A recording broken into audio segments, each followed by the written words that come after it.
Hi everyone, I wanted to continue just documenting my journey through my vestibular disorders in hopes of just finding support and also getting a little bit more knowledge from anyone who's been going through this journey as well. I am on the 8th month of the vestibular disorders. It does feel like I've been doing this for a lot longer than 8 months. I have met people in online communities that have, expressed that they've been doing this for years, and my heart goes out to them and really in that partnership because I learn a lot from just the testimonies of people dealing with this for years, and the really strong character and just resilience that it takes to just be with this kind of disorder.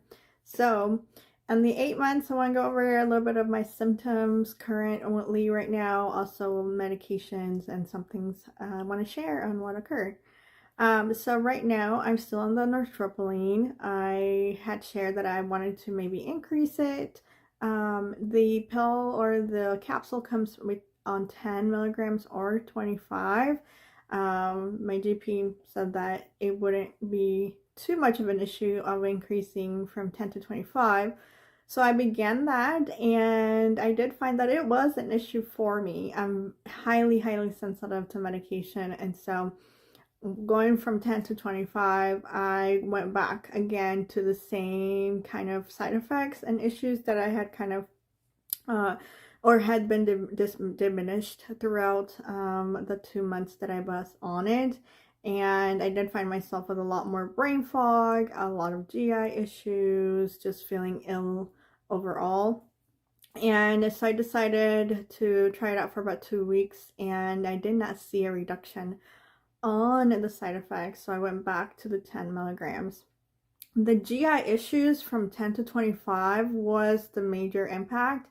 I did see, just my reflux, kind of GERD was just absolutely insane. And Pepcid over the counter was not an option. I did ask my GP for prescription grade Pepcid, and they did give that to me. So I tried it, and honestly, it kind of made everything worse. I had side effects from that.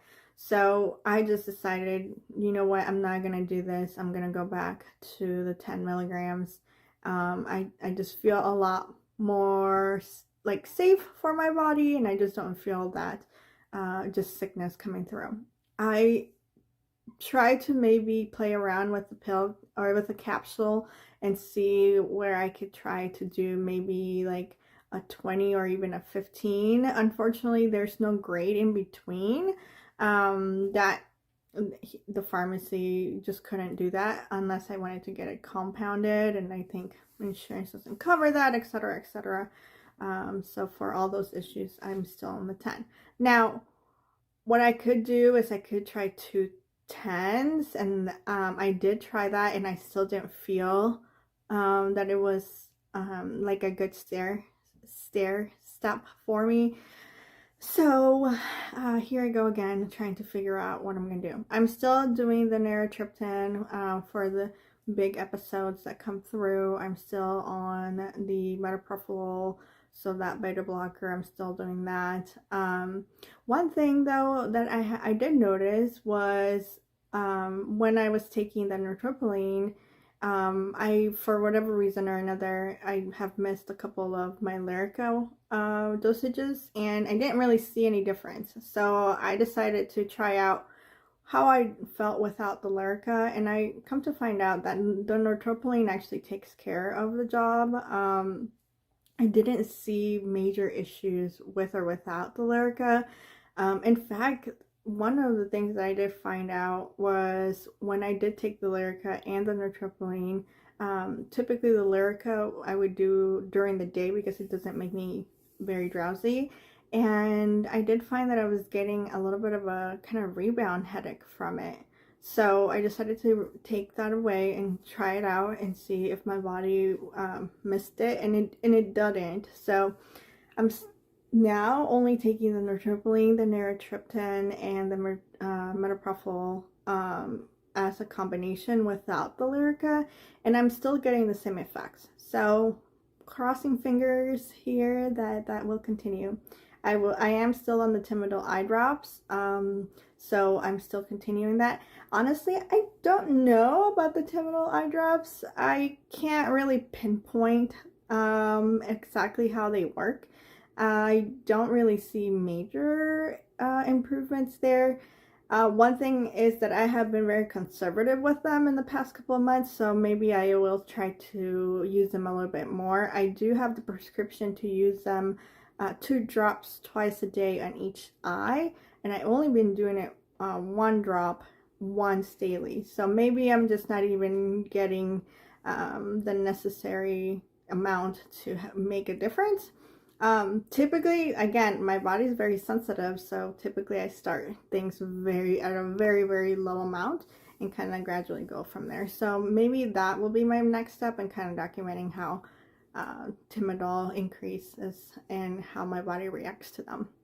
So the big thing that happened during this month was that I did get some trigger point injections on my left side of my neck, mostly around shoulder, kind of neck area.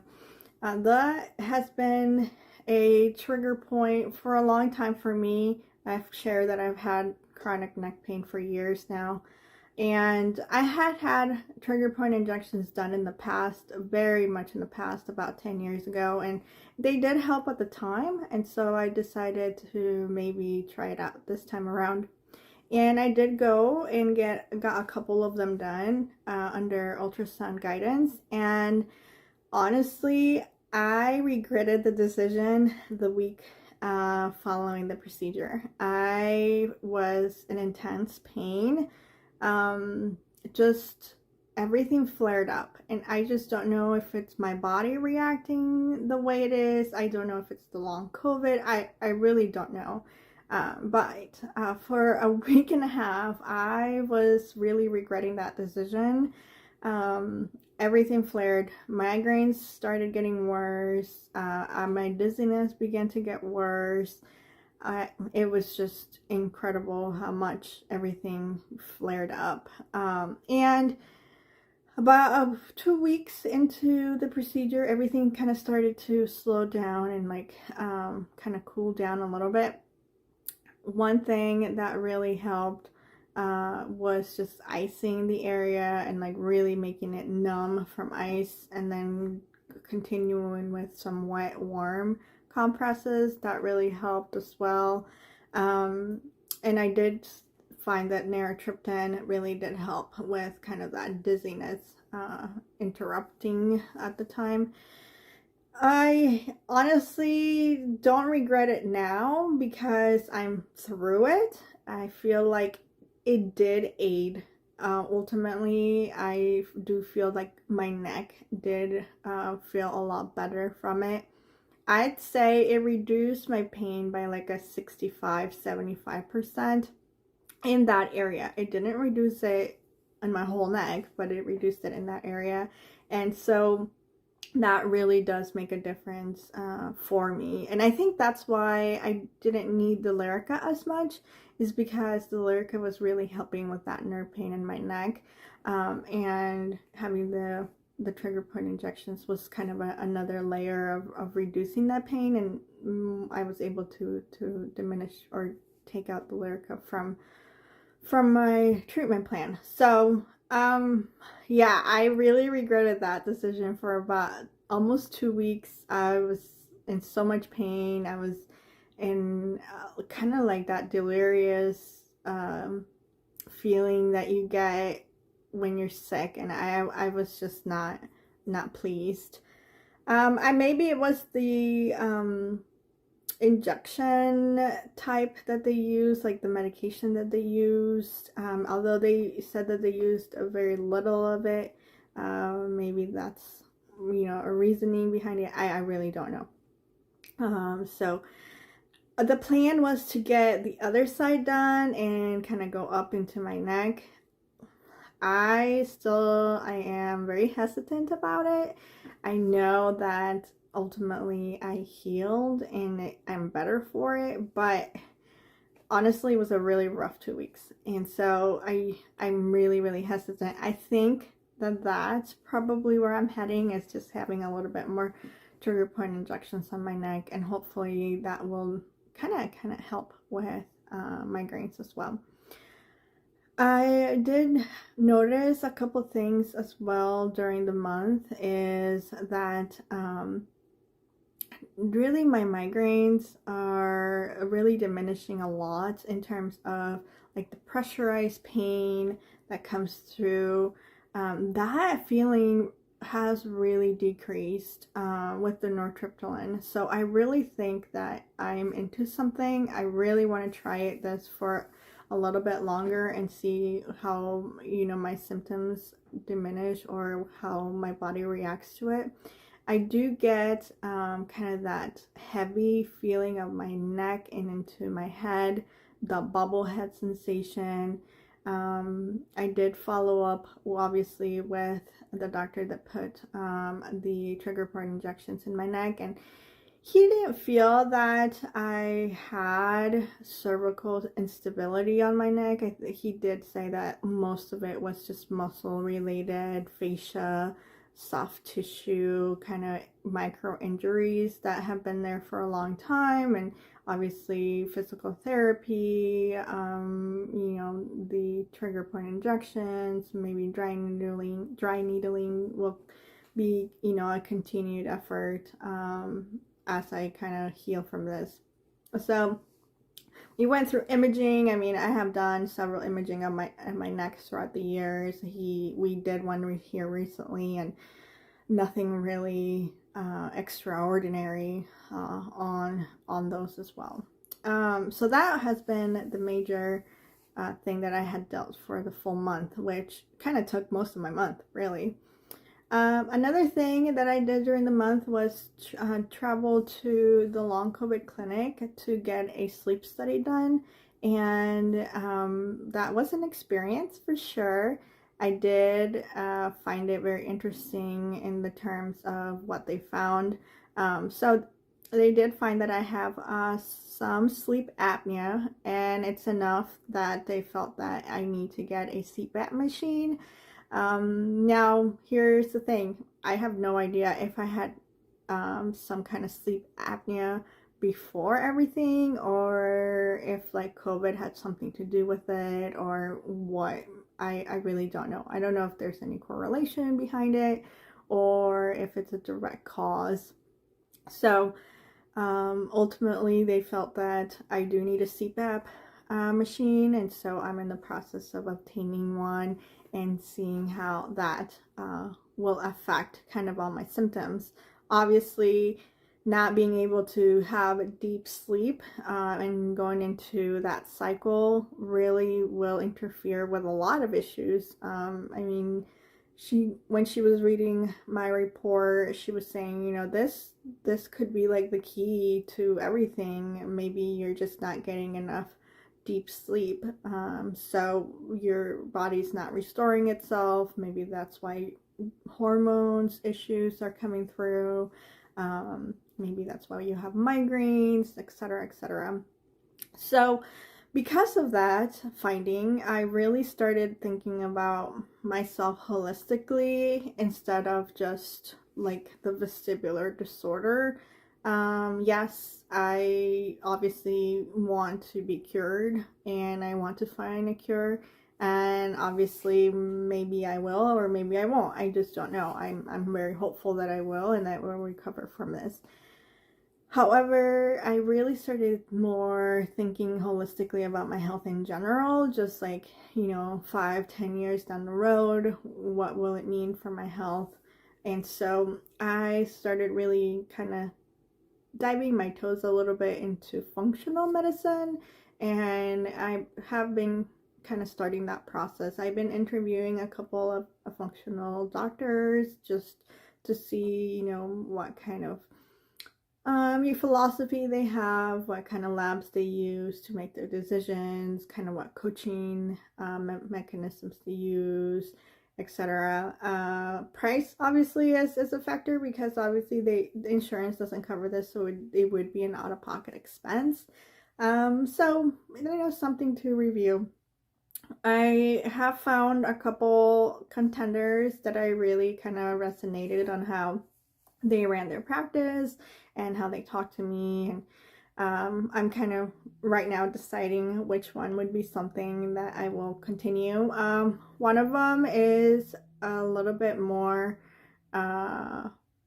coaching and hands-on than the other, and so I have to make a decision on time and also obviously cost.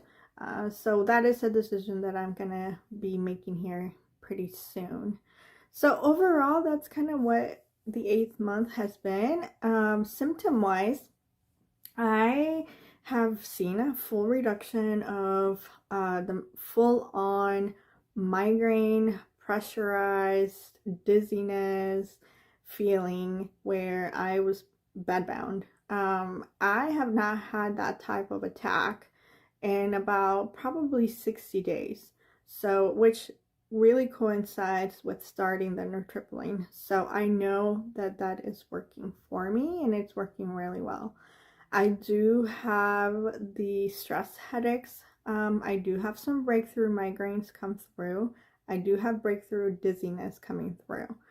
I do have hours when I am not dizzy. I think the longest time I have not been dizzy is 4 hours. And that has felt amazing. Just to be, dizzy free for a couple hours it's just been really good.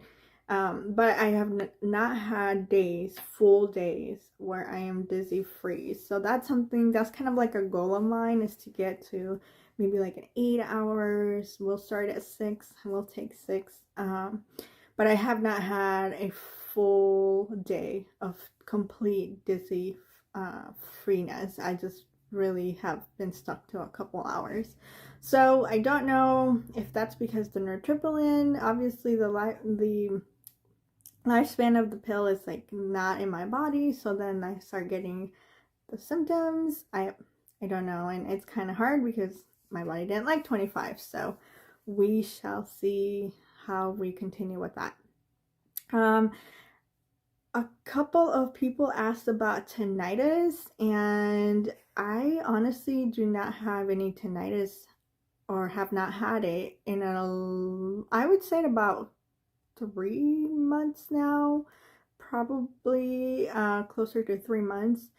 I get like a quick little buzzes here and there, but they last maybe a couple seconds and then they go away.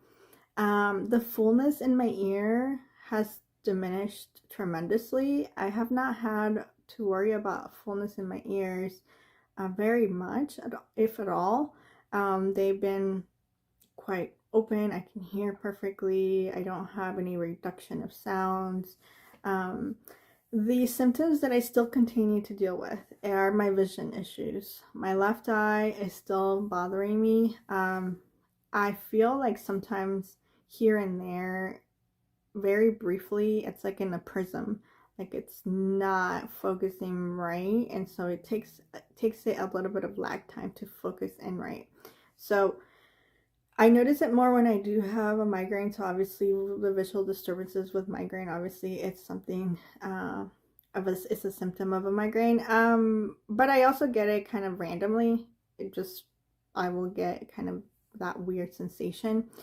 The drop feelings, kind of like the elevator drop feelings, I still have those. I do know and have noticed it that if I do not take my beta blocker, I notice it more. So I feel like that beta blocker does help a lot alongside the nortriptyline to help me with the drop feelings. I don't feel like the nortriptyline itself makes a difference on that. So the drop feelings, I would say I would have them daily.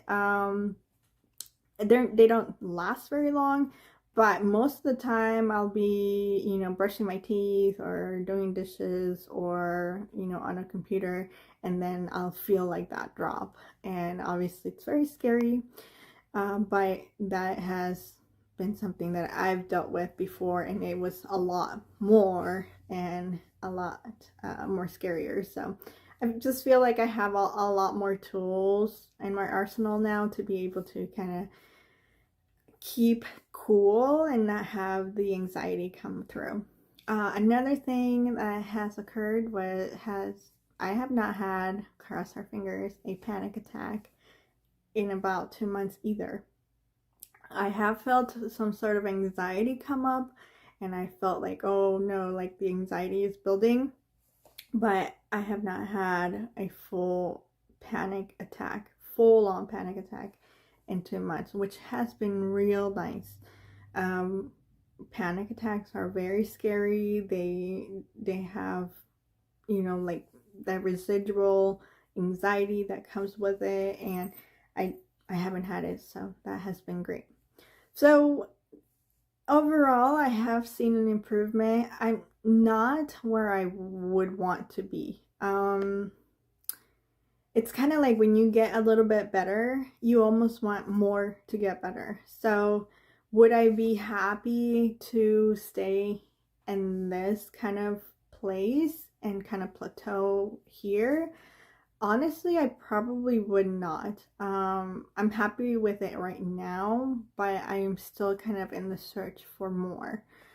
So we'll see what options I have. I have a lot of options in terms of medication on the table, and while it's nice, it's also very overwhelming because most of that medication takes months to even find out if it works. And honestly, like when you get a little bit better, to start from scratch is one, very scary, it's overwhelming, and then it really does play with your anxiety in terms of hopefulness. And I don't know, I feel like I'm in a good place right now, and we'll see at the 90-day mark where I'm at. So functional medicine, I'm looking forward to getting a little bit more information on what is wrong with my body. Because I feel like that will give me a little bit more of an indication of just holistically how to make myself a little bit more healthy, and maybe in correlation that will help along with all my other vestibular symptoms. So this is where I'm at, and I hope to see you soon. Bye. Blessings.